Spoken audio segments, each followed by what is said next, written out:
Good day to us all, guys. God bless us all. To God be the glory po ulit. Nagpapauna na po ako. Maraming salamat po sa lahat ng dadaanan ng bagong content ko na to. Bali, season 13 na po ito ng WWTH, What is Written Truly Happened. Paiksin ko na lang po, WWTH, What is Written Truly Happened. Para medyo bago po sa pandinig natin. So guys, bali season 13 na po to, season 13. Gumagawa lang po ako ng kodiko ko para hindi ako malito sa mga part-part. Guys, subaybayan nyo po to.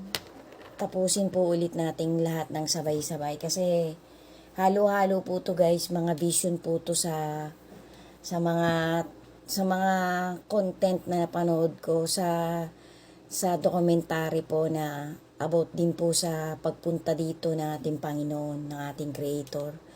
So guys, sabi ko nga po dun sa part 1, ang isang tao po kasi minsan, anyone can be too proud of himself.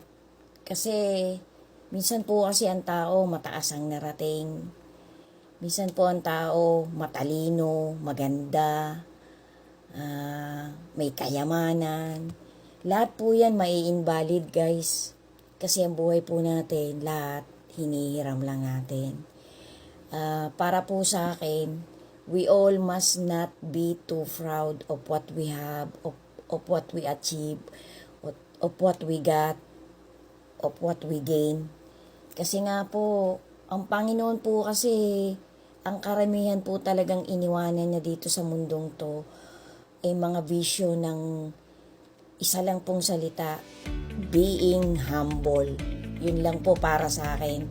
Bahala po kayo kung paano nyo po tatanggapin tong POV ko. Kasi ako po kasi ang content ko, karamihan po sa mga content ko, pero po yung mga templates na ginagaya ko lang. Karamihan po, ang goal ko po talaga, guys, bago man lang maputulan ako ng buhay, bago man lang po bawiin ng Creator natin ang buhay na hinihiram ko, makapagtawid po talaga ako ng motivation na kinuha ko from the Holy Scripture at from sa mga documentary na galing sa Holy Scripture.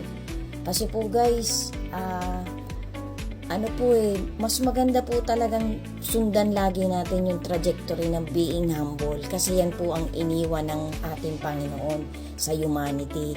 Sundan nyo pa po, guys. God bless us all po and always be steadfast in our faith to our Creator. To God be the glory po. Amen.